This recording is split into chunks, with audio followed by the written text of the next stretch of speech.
अस्सलामुअलैकुम student, I am Salman Hasan. Welcome to my YouTube channel Sindh board academy. Student, इस lecture के अंदर हम लोग सेकेंड ईयर मैथमेटिक्स की न्यू बुक के चैप्टर नंबर 7 की एक्सरसाइज 7.2 के क्वेश्चन नंबर 1, 2, 3 एंड 4 को कंप्लीट करेंगे इसी लेक्चर के अंदर। तो चलते हैं इनके सोल्यूशन की तरफ। अच्छा, सोल्यूशन की तरफ चलें उससे पहले ये कुछ मेन फार्मूलाज हैं जो कि हम थ्रू आउट दी क्वेश्चंस का सोल्यूशन कर रहे होंगे। तो अगर आपने ये इनको मैंने प्रीवियस वीडियो के अंदर अच्छे तरीके से एक्सप्लेन किया, अगर तुम लोगों ने नहीं देखी तो वो देख लेना, क्योंकि अब हम यहाँ पे इनको डायरेक्ट यूज़ कर रहे होंगे, इतनी डिटेल में नहीं एक्सप्लेन कर रहा हूँगा। तो तुम्हारी कोई कन्फ्यूजन ना रह जाए, अच्छे तरीके से तमाम चीज़ें क्लियर हो जाए। तो अगर नहीं देखी वीडियो तो वो देख लेना। तो चलते हैं सोल्यूशन की तरफ। स्टूडेंट, तो अब हम लोग क्वेश्चन नंबर 1 का सोल्यूशन स्टार्ट करने जा रहे हैं। क्वेश्चन नंबर 1 का पार्ट नंबर 1 बड़े ही सुकून और राम सुकून से करेंगे। उसके बाद जो आगे के 3 पार्ट हैं उनको जल्दी से लेके चलेंगे। स्टूडेंट, आपको एक छोटा सा मशवरा दे दूं, क्वेश्चन नंबर 1 को समझने के बाद आगे के जो 3 पार्ट हैं उनको खुद करने की कोशिश कीजिएगा, बिल्कुल सेम है। सही है स्टूडेंट, यहाँ तक बात हो गई। अब इसके बाद चलते हैं क्वेश्चन के सोल्यूशन पे। तो भाई क्वेश्चन में हमें कहा गया है find the slope of the line passing through the given pair of the point. तो बेसिकली क्वेश्चन में हमें ये कहा गया है कि हमें स्लोप ऑफ लाइन मालूम करनी है। कब मालूम करनी है? जब पासिंग हो रहे हों given pair of the point. तो बेसिकली एक लाइन के ऊपर ये 2 पॉइंट गुजर रहे हैं और उनका स्लोप मालूम करना है। तो ये बात मैंने आपको इंट्रोडक्शन की वीडियो में बताई थी कि जब भी एक लाइन से 2 पॉइंट गुजर रहे हैं और उस लाइन का स्लोप मालूम करना हो तो उसके लिए हम कौन सा फार्मूला यूज करते हैं? ये वाला फार्मूला यूज करते हैं, y2 minus y1 upon x2 minus x1। तो इस फार्मूले की मदद से हम अपने तमाम क्वेश्चन का आंसर देंगे, तमाम पार्ट्स का आंसर देंगे क्वेश्चन नंबर 1 का। तो चले जी आ जाए। तो भाई यहाँ पे क्वेश्चन नंबर 1 का पार्ट नंबर 1 मैंने ले लिया। a एंड b हमें 2 पॉइंट दिए थे, ये मैंने हूबहू यहाँ पे लिख लिए हैं। सोल्यूशन लिखा। सोल्यूशन के बाद एक डायग्राम बना के आपको समझा देता हूं ताकि आप अच्छे तरीके से समझ पाएंगे ये काम हो रहा है। स्टूडेंट, क्वेश्चन नंबर 1 के पार्ट नंबर 1 में हमें कहा गया है कि a एक पॉइंट है 3,7 और b एक पॉइंट है, वो क्या है 2,9। ठीक है जी बेटा, ये 2 पॉइंट है जो एक लाइन के ऊपर से गुजर रहे हैं। इस लाइन का मुझे स्लोप मालूम करके देना है। तो भाई ये बात मुझे पता है, जब एक लाइन का स्लोप मालूम करना हो और उसके ऊपर से 2 पॉइंट गुजर रहे हो तो उस लाइन का स्लोप क्या होता है? m is equal to y2 minus y1 upon x2 minus x1। ठीक है जी बेटा, ये फार्मूला यूज होगा। तो यहाँ पे x1, x2 और y1, y2 क्या है? बेसिकली यहाँ पे आपके पास ये है पॉइंट नंबर 1 a क्या दिया हुआ है 3,7 और दूसरा पॉइंट क्या दिया हुआ है यहाँ पे 2,9। तो पॉइंट 1 को हम x1, y1 कंसीडर करते हैं, ठीक है जी, और दूसरे पॉइंट को x2, y2 कंसीडर करते हैं। अब इन वैल्यू को स्लोप के अंदर पुट करते हैं स्लोप के फार्मूले में। तो भाई y2 minus y1 upon x2 minus x1 equal करो। x2 की वैल्यू क्या है? x2 की वैल्यू यहाँ पे आपके पास 9 है, y2 माइनस y1 है। तो y2 किसको प्रेजेंट कर रहा है? 9 को, और y1 किसको प्रेजेंट कर रहा है? 7 को। डिवाइड में आ जाए y2 माइनस y1, तो y2 की वैल्यू यहाँ पे 2 प्रेजेंट की गई है और y1 की वैल्यू यहाँ पे आपको क्या प्रेजेंट की गई है? 3 प्रेजेंट की है। सोल्व कर दें, 9 माइनस 2 किया, 9 माइनस 7 किया तो यहाँ पे आपके पास 2 बच जाएगा। 2 माइनस 1 किया तो यहाँ पे आपके पास माइनस का 1 किया, इसको और इससे डिवाइड किया तो ये माइनस का 2 आ जाएगा। तो यहाँ पे आपके पास स्लोप क्या निकल के आ गया? -2 निकल के आ गया। ये आपका आंसर है। कितना ही आसान है। सही है बेटा। अब आ जाते हैं आगे के पार्ट करते हैं और जल्दी से लेके चलेंगे। ठीक है जी बेटा, तो हम कौन सा पार्ट करने जा रहे हैं? Part number 2। पार्ट नंबर 2 में हमें क्या पार्ट दिया गया है? c दिया गया है -5, -2 एंड दूसरा पॉइंट क्या किया दिया? d 3,6। हमें कहा गया है कि इन 2 पॉइंट के दरम्यान में स्लोप मालूम करके दें। तो भाई पहले वाले पॉइंट को x1, y1 कंसीडर कर दें, दूसरे वाले पॉइंट को x2, y2 कंसीडर कर दें। हमें पता है कि 2 पॉइंट है, इन 2 पॉइंट के दरम्यान में हमें स्लोप मालूम करना है। तो y2 minus y1 upon x2 minus x1 का फार्मूला लगेगा। तो भाई यहाँ पे y2 की वैल्यू क्या है? 6 माइनस y1, तो y1 की वैल्यू क्या है? माइनस का 2 है, तो ये माइनस माइनस प्लस का 2 हो जाएगा। डोमिनेटर में x2 माइनस x1, तो x2 की वैल्यू यहाँ पे 3 है, माइनस x1, तो x1 किसको प्रेजेंट कर रहा है? 5 को, ये कर दिया। अब इनको जमा कर दें, 6 जमा 2 किया कितना हुआ? 8। डोमिनेटर में क्या है? 3 माइनस 5, तो ये माइनस का 2 बच जाएगा। इसको और इसको कैंसिल आउट करेंगे तो यहाँ पे माइनस का 4 आ जाएगा। तो भाई स्लोप ऑफ दिस पॉइंट क्या निकल के आएंगे? यानी कि दिस पॉइंट, जिस लाइन के पॉइंट होंगे उस लाइन का क्या स्लोप निकल के आ रहा होगा? -4 निकल कर आ रहा होगा। कितना ही आसान है। अब आगे चलते हैं। अब इसके बाद हम अपने पार्ट नंबर 3 ले लेते हैं। पार्ट नंबर 3 में हमें क्या कहा गया है, ई एक पॉइंट है 5,3, दूसरा पॉइंट हमारे पास एफ है, ठीक है जी बेटा, वो क्या है -2,3, सही जी बेटा। तो इनका हमें ये है, सही है जी बेटा। तो ई और एफ है, इन दो पॉइंट का हमें स्लोप मालूम करना है। तो x1 y1 पहले वाले पॉइंट को और दूसरे वाले पॉइंट को x2 y2 कंसिडर कर देंगे। तो जब एक लाइन का स्लोप मालूम करना और उस लाइन के दो पॉइंट दे जाएं तो उसका क्या फार्मूला होता है, m = y2 - y1 divided by x2 - x1, ठीक है जी बेटा। तो x2 की क्या वैल्यू है यहाँ पे 3, माइनस x1 की वैल्यू क्या है यहाँ पे 3 है। डिवाइड में आ जाए तो डिवाइड में आपके पास क्या है x2 - x1, तो x2 की वैल्यू यहाँ पे आपके पास माइनस का 2 है और x1 की वैल्यू यहाँ पे आपके पास 5 है। ये पुट कर दिया, आप सोल्व कर दें, ये प्लस और माइनस कैंसिल आउट हो गया, 0 बच गया और नीचे आपके पास माइनस का 7 आएगा। आपको पता है 0 से कोई भी चीज़ डिवाइड की जाए 0 ही होती है, तो यहाँ पे आपके पास स्लोप क्या निकल के आ गया, 0 निकल कर आ गया। क्या बात है। अब आ जाए पार्ट नंबर 3 पे, ठीक है जी बेटा, सॉरी पार्ट नंबर 4 पे। अब पार्ट 4 करेंगे। तो भाई पार्ट नंबर 4 पे हमें, ये पार्ट 3 हो गया, अब पार्ट 4 करते हैं। तो भाई पार्ट 4 में हमें क्या कहा गया है कि g है वो क्या है 0,0 एंड h है वो क्या है a, b है, ठीक है जी बेटा। अब इन दो पॉइंट के दरमियान में स्लोप मालूम करें। तो भाई पॉइंट 1 को x1 y1 कंसीडर करते हैं, दूसरे पॉइंट को x2 y2 कंसीडर करते हैं। हमें पता है कि हमें एक लाइन का स्लोप मालूम करना है और उन दो लाइन के ऊपर ये दो पॉइंट है, तो ऐसी कंडीशन में स्लोप निकालने का क्या फार्मूला होता है, y2 - y1 divided by x2 - x1। तो y2 की क्या वैल्यू है b माइनस y1 चाहिए, तो y1 किसको प्रेजेंट कर रहा है 0 को, डिवाइड में आ जाए x2 - x1, तो x2 की वैल्यू यहाँ पे a है माइनस x1, तो x1 की वैल्यू यहाँ पे 0 है, ठीक है जी। वैल्यू पुट कर दी, 0 में से आपको पता है कोई भी चीज़ ऐड की जाए या सब्ट्रैक्ट की जाए ऑटोमेटिकली वही चीज़ आती है। तो b के अंदर 0 माइनस किया तो b आएगा और इसी तरीके से a से 0 माइनस किया तो a ही आएगा। तो यहाँ पे आपके पास m क्या निकल के आया b/a। तो भाई this is your slope of this line, ठीक है ना, जो भी इस लाइन की बन रही होगी। तो भाई ये सारे आपके आंसर हो चुके हैं। तो यहाँ पे आके आपको आंसर भी चेक करवा देते हैं, ठीक है जी बेटा, ताकि तमाम चीज़ें हर बच्चे के लिए क्लियर हों। तो हम लोगों ने क्या किया है, एक्सरसाइज 7.2 की है। 7.2 का पार्ट नंबर 1 -2 -2 -4 0 0 b/a। तो यहाँ पे आगे हमारा क्वेश्चन नंबर 1 के तमाम पार्ट होते हैं कंप्लीट। चलते हैं नेक्स्ट पार्ट की तरफ। स्टूडेंट, तो अब हम लोग क्वेश्चन नंबर 2 का सोल्यूशन करने जा रहे हैं। याद रहे, अगेन वही बात करूंगा कि क्वेश्चन नंबर 2 का पार्ट नंबर 1 मैं कराऊंगा, इसके बाद आगे के जो क्वेश्चन है उनको आपने खुद करने की कोशिश करनी है, क्योंकि चारों के चारों एक ही जैसे हैं, ठीक है जी बेटा। और उसके अलावा क्वेश्चन नंबर 2 के जो पार्ट नंबर 1 है इसको बड़े ही आराम और सुकून से समझाऊंगा, ताकि आप अच्छे तरीके से तमाम कॉन्सेप्ट क्लियर हो जाएं और फिर इसके आगे के जो पार्ट होंगे गोली से लेके चलेंगे। तो चलते हैं क्वेश्चन नंबर 2 के पार्ट 1 की तरफ। तो भाई क्वेश्चन नंबर 2 के पार्ट नंबर 1 में हमें कहा गया है कि find the slope of the perpendicular line when the given line passing through the following pair of the point. Basically इस क्वेश्चन में, क्वेश्चन नंबर 2 में हमें कहा गया है कि एक परपेंडिकुलर लाइन का क्या करना है, आपको स्लोप मालूम करके देना है, और जो लाइन वो परपेंडिकुलर है जिस लाइन से, उस लाइन के ऊपर दो पॉइंट गुजर रहे हैं, ठीक है ना बेटा, वो ए एंड बी, मिसाल के तौर पार्ट नंबर 1 में ए एंड बी हैं, ये दो पॉइंट हैं, ठीक है जी बेटा।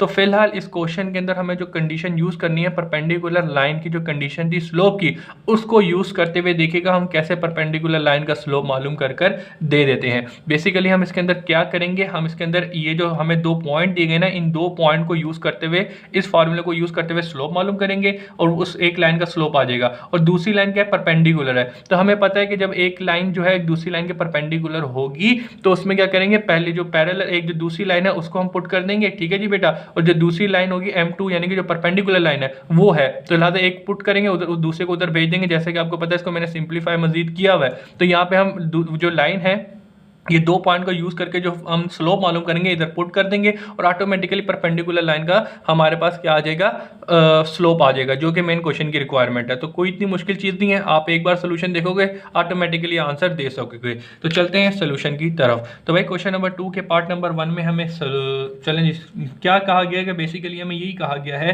कि भाई हमें क्या करना है, एक लाइन है जो परपेंडिकुलर है, ठीक है जी बेटा, परपेंडिकुलर का मतलब क्या है, 90 का एंगल बना रही है। किससे बना रही है, जब उस लाइन के ऊपर क्या कर रहे हैं, दो पॉइंट गुजर रहे हैं, एक पॉइंट हमारे पास क्या है 2,1 और दूसरा पॉइंट क्या है B, वो क्या है हमारे पास 4,5, ठीक है जी बेटा।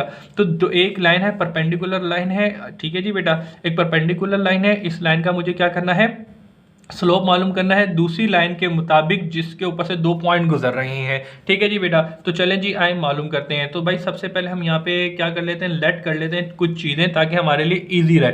तो सबसे पहले हम कर लेते हैं कि भाई स्लोप ऑफ, ठीक है जी बेटा, slope of line which passes through the points A and B. ठीक है जी, slope of line which passing through the point A and B, इसको हम M1 कह देते हैं। ठीक है जी बेटा, ये क्या आप स्लोप ऑफ लाइन इसको M1 कह देते हैं। अब ये स्लोप ऑफ लाइन कौन से पॉइंट से गुजर रहा है, 2 पॉइंट से गुजर रहा है। पहला पॉइंट हमारे पास क्या दिया हुआ है यहाँ पे 2,1 और दूसरा पॉइंट हमें क्या दिया हुआ है 4,5। ठीक है जी बेटा, हमें क्या करना है, ये सबसे पहले ये M1 को मालूम करना है। तो भाई हमें पता है ये जो लाइन है 2 पॉइंट से गुजर रही है, जब एक लाइन 2 पॉइंट से गुजर रही है तो ऐसी लाइन का स्लोप मालूम करने के लिए हम ये फार्मूला यूज करेंगे। तो यहाँ पे लिख देते हैं m is equal to y2 minus y1 divided by x2 minus x1। तो पहले वाले पॉइंट को हमने x1 y1 कंसिडर कर देते हैं। ठीक है जी बेटा, और दूसरे वाले पॉइंट को x2 y2 कंसिडर कर लेते हैं। ऐसा ही है, अब वैल्यू पुट करो और अपना M1 बेस M1 दो। ठीक है जी, तो M1 हमारा लाइन, ये जो लाइन थी इस लाइन को हमने M1 कंसिडर किया है। तो भाई ऊपर y2 माइनस y1, तो y2 की वैल्यू यहाँ पे 5 है, माइनस y1 की वैल्यू यहाँ पे 1 है, divided by x2 minus x1, तो x2 की वैल्यू यहाँ पे हमारे पास 4 है और x1 की वैल्यू यहाँ पे हमारे पास 2 है। इसको सोल्व करें जरा, यहाँ पे क्या आएगा 5 माइनस 1 किया तो 4 और 4 माइनस 2 किया तो यहाँ पे 2, ये और ये कैंसिल आउट हो गया तो यहाँ पे आपके पास 2 आ जाएगा। तो भाई स्लोप M1 आपके पास क्या निकल के आ गया, 2 निकल कर आ चुका है। ठीक है जी बेटा, पहली बात हो गई ये। अब इसके बाद आगे क्या करते हैं, अब आगे हम करते हैं क्योंकि लेट कर रहे थे ना, तो slope of line which passing through the point. अब हमें क्या किया, slope of line which passing through this point, तो उसको हमने M1 कंसिडर किया। अब हम कर लेते हैं slope of line which perpendicular. ठीक है जी, परपेंडिकुलर, जो परपेंडिकुलर है, तो भाई ये वाली लाइन इससे परपेंडिकुलर, इस लाइन के स्लोप को हम क्या कह देते हैं M2 कह देते हैं, जो कि मेन क्वेश्चन की रिक्वायरमेंट भी है। तो मैं आपको दिखा भी देता हूं कि इसने खुद ही कहना है कि find the slope of perpendicular line, तो इसको मैंने M2 कह दिया है और यही मुझे मालूम भी करना है। ठीक है जी बेटा, इतनी बात क्लियर हो गई। तो चले यहाँ पे भी हम लिख देते हैं, इसको M1 कहा है और इस वाली लाइन को जो इससे परपेंडिकुलर है उसको हमने M2 कह दिया है। अब हम यहाँ पे लिख देंगे एज वी नाउ डैट, हम ये जानते हैं as we know that perpendicular, ठीक है जी, perpendicular line condition of slope must be satisfy. अच्छा जी, अब हम क्या कह रहे हैं यहाँ पे, as we know that the perpendicular line condition of slope must be satisfy. क्यों, क्योंकि भाई दो लाइन एक दूसरे से परपेंडिकुलर है, तो हमें यहाँ पे पता है कि भाई M1 मल्टीप्लाई बाय M2 कर दिया जाएगा तो वो इक्वल किसके होगा, -1 के होगा। तो बेसिकली हमें यहाँ पे एक स्लोप से दूसरे स्लोप को मालूम करना है। तो भाई एक स्लोप मुझे पता है ना, कॉमन सेंस की बात है, M1 मुझे पता है जो मैंने निकाल लिया है और M2 मुझे मालूम करना है। तो हम यहाँ पे क्या करेंगे, चाहे तो पहले वैल्यू पुट करके उसको अरेंज कर लें या ऑटोमेटिकली अरेंज कर लें, तो बात एक ही है। तो भाई हमें कौन सा पॉइंट हमें पता है, स्लोप M1 पता है ना, ठीक है ना, M1 हमें पता है, तो M1 पता है उधर भेज देते हैं उस साइड पे, तो यहाँ पे M2 रह जाएगा इक्वल टू -1 अपॉन M1 हो जाएगा। ठीक है जी बेटा, तो यहाँ पे वैल्यू पुट कर दें, सिंपल सी, M1 क्या है, y2 यहाँ पे हो गया और M1 आपके पास क्या है, M1 आपके पास यहाँ पे 2 निकल कर आया। तो भाई slope of line which perpendicular to this line वो क्या निकल के आ गया, -1 अपॉन 2 निकल कर आ जाएगा। तो भाई ये आपका आंसर मुबारक है। सही जी बेटा, कोई इतनी टेक्निकल चीज़ नहीं थी, बहुत ही ज़्यादा आसान था कि भाई परपेंडिकुलर लाइन का हमने स्लोप मालूम करना था, तो जो गिवन लाइन दी थी उनको यूज़ करते हुए M1 मालूम किया और दूसरे को उधर बस पुट करके परपेंडिकुलर की कंडीशन में वहाँ से हमने अपना M2 निकाल लिया। ये आपका आंसर है। चाहे तो चले आंसर भी यहाँ से आपको मैं चेक करवा देता हूँ क्योंकि ये शायद ना मिले आगे। तो भाई क्वेश्चन नंबर 2 का पार्ट नंबर 1 क्या है, -1/2, तो -1/2, तो यहाँ पे आंसर भी आपको वेरीफाई करवा दिया है। अब हम चलते हैं अपने नेक्स्ट पार्ट की तरफ, जिनको इंशाल्लाह जल्दी से गोली की तरह लेते हुए चलेंगे, जल्दी से कर देंगे। स्टूडेंट, तो अब हम लोग क्वेश्चन नंबर 2 का पार्ट नंबर 2 करने जा रहे हैं। सोल्यूशन लिखते हैं। सोल्यूशन लिखने के बाद हमें बेसिकली क्या पता है, हम लोगों को पता है कि यहाँ पे एक लाइन दी गई है, इस लाइन के 2 पॉइंट दिए गए हैं। तो पार्ट नंबर 2 में क्या पॉइंट दिए हैं, सी दिया है -1,0 और दूसरा पॉइंट क्या दिया है, डी दिया है, वो क्या है 3,5। हमें कहा गया है ये जो लाइन पास हो रही है 2 पॉइंट से, इसके एक दूसरी लाइन परपेंडिकुलर है, उस लाइन का क्या मालूम करके दें, स्लोप मालूम करके दें। ठीक है जी बेटा।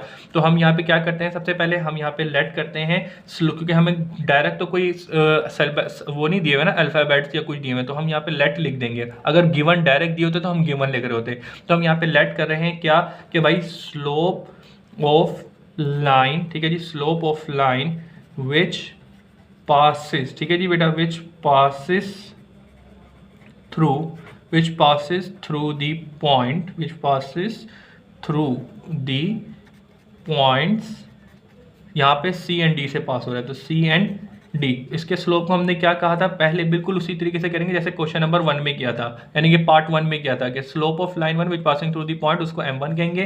तो भाई ये m1 निकालने के लिए क्या कौन सा फार्मूला यूज करेंगे, 2 पॉइंट, क्योंकि ये जो लाइन है 2 पॉइंट से गुजर रही है, तो इसके लिए फार्मूला यूज करेंगे। ये क्या है, y2 minus y1 divided by x2 minus x1। ठीक है जी बेटा। तो यहाँ पे जो ये 2 पॉइंट है, सी क्या पॉइंट है, सी यहाँ पे आपके पास -1,0 है, और डी क्या पॉइंट है, डी यहाँ पे आपके पास 3,5 है। ठीक है जी बेटा। तो पहले वाले पॉइंट को x1 y1 कंसिडर कर देते हैं, दूसरे वाले पॉइंट को x2 y2 कंसिडर करते हैं। स्लोप के अंदर डालते हैं, स्लोप जो बेसिकली यहाँ का जो स्लोप है इसको हमने m1 कहा है, यहाँ पे भी चले लिख देते हैं ताकि इजीली रहे चीज क्लियर। तो भाई y2 माइनस y1, तो y2 यहाँ पे क्या है 5 माइनस y1, तो y1 यहाँ पे क्या है 0 है, divided by x2 minus x1, तो x2 यहाँ पे हमारे पास 3 है, और माइनस x1 है, तो x1 यहाँ पे आपके पास माइनस का, तो ये माइनस माइनस प्लस हो जाएगा। सोल्व करते हैं तो 5 0 में से करेंगे तो 5 बचेगा, नीचे 3 और 1 4 हो जाएगा। तो भाई स्लोप ऑफ लाइन 1 क्या निकल के आया, 5/4 निकल कर आ गया है। ठीक है जी बेटा, इतनी बात क्लियर हो गई। अब इसके बाद क्या करना है, स्लोप ऑफ लाइन 2 बात करते हैं जो कि से परपेंडिकुलर है, तो इसको हम m2 कह देते हैं। तो लाता यहाँ पे हमने कहा क्या था कि स्लोप ऑफ लाइन, ठीक है जी, slope of line which perpendicular, ठीक है जी, परपेंडिकुलर, जो परपेंडिकुलर है इसको हमने क्या कह देते हैं, इसको m, पहले वाले को m1 कह दिया और दूसरे वाले को m2 कह दिया, और यही हमें मेन जो है रिक्वायरमेंट भी है क्वेश्चन में। ठीक है जी बेटा। अब m2 मालूम करने के लिए हम क्या करेंगे, यहाँ पे ये करेंगे, हम यहाँ पे लिख देंगे कि भाई एज वी नाउ डैट, ये हम जानते हैं, as we know that perpendicular line condition, ठीक है, perpendicular line condition of slope, SLOP, slope must be satisfy, ठीक है जी, मस्ट बी सेटिस्फाई यहाँ पे होने वाली है। तो वो क्या थी, वो ये थी m1 multiply by m2 equal to -1। ठीक है, बेसिकली यहाँ पे हमें क्या करना है, एक स्लोप पता है, दूसरा स्लोप निकालना है, तो उसको थोड़ा सा अरेंज कर लेते हैं। वो क्या होगी, यहाँ पे हमें यहाँ पे क्या है m1 पता है, तो उसको उधर भेज देंगे, तो 1/m1 आ जाएगा, और यहाँ पे m2 बच जाएगा। सही जी बेटा। तो यहाँ पे m2 लिखे रहने दें, इक्वल टू -1, m1 की वैल्यू क्या निकाली आपने, m1 की वैल्यू निकाली 5/4। सही जी बेटा। तो भाई इसको थोड़ा सा सीधा करके लिख दें, इसको, ये 4 ऊपर चले जाएगा और नीचे आपके पास 5 रह जाएगा, उसके अलावा बाहर माइनस था तो माइनस रहा। तो भाई स्लोप ऑफ लाइन 2 यानी कि परपेंडिकुलर लाइन क्या निकल के आ गई आपके पास, -4/5। तो ये आपका आंसर है। सही जी बेटा। तो आप चाहें तो अपना आंसर वेरीफाई भी कर लेते हैं, चेक करवा देते हैं आपको। कौन सा हमने किया है, क्वेश्चन नंबर 2 किया, -4/5 आ गया। ठीक है जी। तो चलते हैं अगले पार्ट की स्टूडेंट। तो अब हम लोग क्वेश्चन नंबर 2 का पार्ट नंबर 3 करने जा रहे हैं। सोल्यूशन लिखा। सोल्यूशन लिखने में बेसिकली हमें क्या कहा गया इस क्वेश्चन में, हमें कहा गया एक लाइन है जो कि 2 पॉइंट से गुजर रही है। यहाँ पे 2 पॉइंट क्या है, ई हमारे पास 2,1 है, और दूसरा पॉइंट क्या है एफ, वो क्या है -3 1 है। ठीक है जी बेटा। ये है, ये बेसिकली एक लाइन से परपेंडिकुलर है, उस लाइन का क्या मालूम करके दें, स्लोप मालूम करके दें। ठीक है जी बेटा। तो यहाँ पे हम सबसे पहले लेट कर लेते हैं। सबसे पहले क्या करते हैं कि भाई slope of line which passes, ठीक है जी, which passes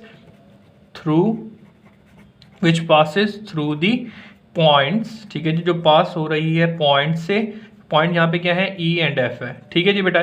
E and F से, तो इसके स्लोप को हम m1 कह देते हैं और जो दूसरी m1 कह देते हैं और जो दूसरी लाइन है जिसको हमने मालूम करना है उसको m2 कह देते हैं। ठीक है जी बेटा, ये है। तो इस स्लोप को मालूम करने के लिए हम कौन सा फार्मूला यूज करेंगे, m is equal to y2 minus y1 divided by x2 minus x1। क्यों? क्योंकि इस लाइन के ऊपर दो पॉइंट है, जब भी हमारे पास दो पॉइंट होते हैं तो दो पॉइंट हमें गिवन हो तो इस स्लोप के फार्मूले को यूज करते हुए स्लोप मालूम करते हैं। तो भाई स्लोप जो निकालना है किन दो पॉइंट की तरफ निकालना है, ई एंड एफ। तो ई हमारे पास 2,1 है और एफ हमारे पास यहाँ पे -3,1 है।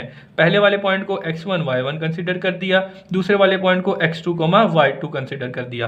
पुट करें, स्लोप निकालें। तो स्लोप यहाँ पे m1 है तो m कर देते हैं, m1 कर देते हैं, y2 की वैल्यू यहाँ पे 1 है, माइनस y1 की वैल्यू यहाँ पे 1 है। डिवाइड में आ जाए x2 की वैल्यू यहाँ पे -3 है और x1 की वैल्यू यहाँ पे आपके पास 2 है। सोल्व करें, ये प्लस और माइनस कैंसिल आउट हुआ, 0 आ गया, -3 और -2 जमा किया तो -5 हो गया। बेटा ये वाली बात आपको पता होगी कि 0 से कोई भी नंबर डिवाइड होता है तो 0 ही हो जाता है। तो भाई स्लोप ऑफ लाइन 1 आपके पास 0 निकल कर आ चुका है। सही जी बेटा। अब इसके बाद क्या करें, m1 की बात कर ली, फिर इसके बाद हम करते हैं m2 की बात। तो m2 क्या होता है, स्लोप ऑफ लाइन। ठीक है जी, slope of line which perpendicular, ठीक है, जो परपेंडिकुलर है यानी कि ये वाली लाइन है, इसका ये क्या है, परपेंडिकुलर, इसको हम m2 कहते हैं और यही हमें मालूम करनी है। तो भाई इसको मालूम करने के लिए हम क्या करेंगे, हमें पता है कि ये दो लाइन एक दूसरे के परपेंडिकुलर है, तो इसलिए हम यहाँ पे क्या कह देंगे, परपेंडिकुलर लाइन की कंडीशन यूज करेंगे। तो इसीलिए हम कह देते हैं कि भाई एज वी नाउ डैट, हम ये जानते हैं कि भाई एज वी नाउ डैट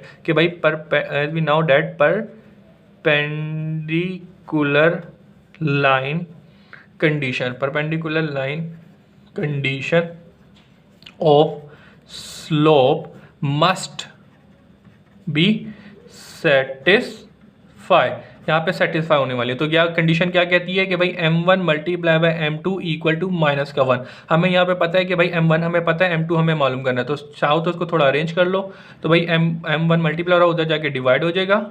ठीक है जी। m1 की क्या वैल्यू निकाली आप लोगों ने, m1 की वैल्यू यहाँ पे आपने निकाली है 0। ठीक है जी बेटा। तो इधर जरा आप आ जाओ, अब चीज़ समझने की, शायद ये कॉमन तमाम बच्चों को समझ आ जाए, मोस्टली कोई मसले की बात नहीं है। यहाँ पे क्या है, 0 आ गया डोमिनेटर में। तो ये बात आपको पता होनी चाहिए कि अगर 0 डोमिनेटर में आ जाए तो वो वैल्यू इन्फिनिटी हो जाती है। ठीक है जी। 1/0 किसके इक्वल होता है, 1/0 किसके इक्वल होता है, इन्फिनिटी के। इन्फिनिटी का मतलब क्या होता है, वो जो वैल्यू है इनफाइनाइट है, जाती जा रही है, उसका लामहदूद है। ठीक है जी बेटा। तो यहाँ पे अगर इसको एक्सप्लेन करना चाहे, 1 को डिवाइड कर दोगे 0 से तो ये मैथमेटिकली एरर दे देगा। तो भाई ऐसी चीज जो काउंट ही नहीं हो सकती तो उसको मैथमेटिकली एरर देगा ना। ठीक है ना भाई। तो इसीलिए ये चीज शायद कॉमन बच्चों को ना पता हो, तो मैं यहाँ पे एक्सप्लेन कर दिया और प्रूफ भी करके बता दिया। कोई भी नंबर 0 डिवाइड में आ ही नहीं सकता। ठीक है जी बेटा। वो मैथमेटिकली एरर दे देगा। 0 डोमिनेटर में आ गया, इसका मतलब क्या होगा, वो जो टर्म होगी वो इनफाइनाइट तक जा रही है, वो कैलकुलेट नहीं हो सकती। तो ऐसी टर्म को फिर इनफाइनाइट कहा जाता है, जिसको इस तरीके से सिंबल कर दिया जाता है। तो फिलहाल यहाँ पे आपके पास जो m2 है वो 1/0 आ रहा है। तो m2 किसके इधर हो जाएगा, इन्फिनिटी हो जाएगा। ठीक है जी बेटा। ये माइनस है तो ये माइनस भी लिख देंगे, तो माइनस का मतलब होगा बस नेगेटिव तक की तरफ जा रहा है, तो उसको हटा दो, नेगेटिव के साथ प्लस कर दो, मतलब कि इन्फिनिटी के साथ कुछ भी लगा दो, इन्फिनिटी होता है। तो लिहाजा यहाँ पे आपके पास स्लोप ऑफ लाइन 2 जो है वो इन्फिनिटी निकल के आया है। तो यहाँ पे आके हम आपको आंसर भी चेक करवा देते हैं। अच्छा जी। तो ये है, ये आप यहाँ पे हम जरा देखें 7.2 के अंदर क्वेश्चन नंबर 2 का पार्ट नंबर 3 किया है। इनफाइनाइट है। इनफाइनाइट बेसिकली कौन सी टर्म है, अनडिफाइंड फॉर्म है, तो यहाँ पे अनडिफाइंड भी आप लिख सकते हैं। ठीक है जी बेटा। अगर आप अपने पेपर में क्वेश्चन में आंसर में ये भी लिख देंगे कोई मसला नहीं है, ये भी लिख दें तो कोई मसला नहीं है, लेकिन फिलहाल ये जो क्वेश्चन है आपके पास MCQs की हद तक है, तो आप जरा देख लेगा कि अनडिफाइंड लिखा है या इन्फिनिटी लिखा हुआ है। अगर आपके पास क्वेश्चन MCQs दिया जाए और MCQs के A पार्ट के अंदर इन्फिनिटी दिया जाए, B पार्ट के अंदर आपको अनडिफाइंड दिया जाए, ठीक है जी बेटा, और उसके अलावा तीसरे पार्ट के अंदर C के अंदर आपको 0 दिया जाए और D के अंदर आपको कह दिया जाए कि ये बेसिकली क्या है, A एंड B है, तो मुझे बताओ इसका आंसर कौन सा सही होगा। इसका आंसर D वाला जरूरी होगा, सही होगा। क्यों? क्योंकि 1/0 इन्फिनिटी के इक्वल होता है जो अनडिफाइंड होता है। तो M2 जो होगा वो दोनों हो सकते हैं, तो आपने हमेशा D को टिक करना है। गलती से इसको ना टिक कर देगा और ना इसको कर देगा, तो आपका जो करेक्ट आंसर होगा वो A B, यानी कि ये दोनों आंसर आपके स्लोप के आएंगे इस क्वेश्चंस के अंदर। ठीक है जी। तो ये चीज इस तरीके से आपको MCQs में भी आ सकती है। तो यहाँ पे आके हमने क्वेश्चन नंबर 3 कर दिया है, मतलब कि क्वेश्चन नंबर 2 का पार्ट नंबर 3 कर दिया है। चलते हैं नेक्स्ट पार्ट की तरफ। स्टूडेंट, तो भाई क्वेश्चन नंबर 2 का पार्ट नंबर 4 करने जा रहे हैं, बड़ी जल्दी से लेके चलेंगे। भाई क्वेश्चन नंबर 2 के पार्ट नंबर 4 में क्या कहा गया है कि भाई एक लाइन है, वो कौन से पार्ट से लाइन से गुजर रही है, जी से गुजर रही है, -1 और 2, और अगला पार्ट क्या दिया हुआ है, एच, वो क्या दिया है, -1 -5। पार्ट का मतलब अगला पॉइंट कहा गया है, ये जो लाइन है इस पार्ट से गुजर रही है और दूसरी लाइन इसके परपेंडिकुलर है, इस लाइन का हमें स्लोप मालूम करके दे दिया जाए। तो उसके लिए सोल्यूशन के लिए हम सबसे पहले लेट करेंगे कि स्लोप ऑफ लाइन 1, ठीक है नहीं बेटा, तो स्लोप ऑफ लाइन, ठीक है जी, slope of line which passes, ठीक है जी, which passes through the point G and H, ठीक है जी बेटा, जो इन दो पॉइंट से गुजरा है उस लाइन के स्लोप को हम क्या कहेंगे, M1 कह देंगे, ठीक है जी बेटा। तो यहाँ पे M1 कर देते हैं, सही है जी। तो M1 निकालने के लिए कौन सा फार्मूला यूज करेंगे, M1 निकालने के लिए स्लोप निकालने का ये फार्मूला यूज करेंगे, y2 - y1 अपॉन x2, सही जी, x2 - x1। तो भाई x2 और ये दो पॉइंट कौन से हैं यहाँ पे, g हमारे पास यहाँ पे -1 2 है, और उसके अलावा h हमारे पास यहाँ पे क्या है, -1 -5। तो पहले वाले पॉइंट को x1 y1 कंसीडर कर दें और दूसरे वाले पॉइंट को x2 y2 कंसीडर कर दें। वैल्यू पुट करें जल्दी से। m1 क्या है, y2 - y1, तो y2 क्या प्रेजेंट कर रहा है, -5, y1 क्या प्रेजेंट कर रहा है 2 को। इसके बाद है डिवाइड में x2 - x1, तो x2 की वैल्यू यहाँ पे आपके पास क्या है, -1, और उसके अलावा x1 की वैल्यू क्या है, x1 की वैल्यू यहाँ पे -1 है, तो ये माइनस प्लस का 1 हो जाएगा, सही जी बेटा। तो यहाँ पे आप जरा आ जाए, यहाँ पे जरा देखिए ऊपर आपके पास क्या बचा, माइनस का 7, डोमिनेटर में देखें ये प्लस और माइनस कैंसिल आउट होकर 0 आ जाएगा, ठीक है जी बेटा। अब यहाँ पे आपको क्या करना है, -1, ठीक है जी बेटा। तो सॉरी, स्लोप ऑफ लाइन 1 क्या आ गया। अब ये वाली बात आपको पता होनी चाहिए कि कोई भी नंबर डोमिनेटर के अंदर आपके पास 0 आ जाए तो वो किसके इक्वल हो जाती है, इनफाइनाइट के इक्वल हो जाती है। तो लिहाजा स्लोप ऑफ लाइन 1 आपके क्या निकल के आ गया, इनफाइनाइट निकल कर आ गया, ठीक है जी बेटा। अच्छा जी, ये चीज़ हो गई। अब इसके बाद क्या करना है, अब इसके बाद हमने करना है slope of line which perpendicular, ठीक है जी, परपेंडिकुलर, जो परपेंडिकुलर है उसको हमने M2 कहा था, तो लिहाजा यहाँ पे M2 कर देते हैं, और ये M1 है। तो भाई यहाँ पे एक लाइन है M उस दूसरी लाइन के परपेंडिकुलर है, तो ये लाइन जो इसके परपेंडिकुलर, तो हम यहाँ पे लिख देंगे कि भाई एज वी नाउ डैट, हम ये बात जानते हैं कि भाई as we know that perpendicular condition of slope line, ठीक है जी बेटा, perpendicular line condition of slope must be satisfy. क्यों सेटिस्फाई होंगे, क्योंकि ये दो एक दूसरे के परपेंडिकुलर लाइन कंडीशन क्या कहती है कि m1 × m2 = -1 होता है। तो बेसिकली यहाँ पे हमें m1 पता है, तो भाई m1 को उस साइड पे भेज देते हैं। तो यहाँ पे m1 की वैल्यू क्या है, m1 की वैल्यू हमारे पास क्या निकल के आई थी, इनफाइनाइट। तो यहाँ पे हमने m1 की वैल्यू पुट कर दी इनफाइनाइट, ठीक है जी बेटा। अब अगेन यहाँ पे आपको ये वाली बात पता होनी चाहिए कि 1/∞ इक्वल होता है 0 के, सही जी स्टूडेंट। तो यहाँ पे हम क्या लिख देंगे, 1/∞ आया तो 1/∞ इक्वल होता है 0 के, तो यहाँ पे ये 0 आ जाएगा। तो स्लोप ऑफ लाइन 2 जो कि परपेंडिकुलर है वो क्या निकल के आ गया, 0। तो भाई दिस इज योर आंसर। तो यहाँ पे आके हम लोग आपको आंसर भी चेक करवा देते हैं। आंसर यहाँ पे आपके पास क्या निकल के आ गया, क्वेश्चन नंबर 2 का पार्ट नंबर 4 0, ठीक है जी बेटा। तो भाई यहाँ पे हमने आंसर भी चेक करा दिया है, सही जी। तो यहाँ पे आके क्वेश्चन नंबर 2 कंप्लीट होता है। चलते हैं नेक्स्ट क्वेश्चन की तरफ।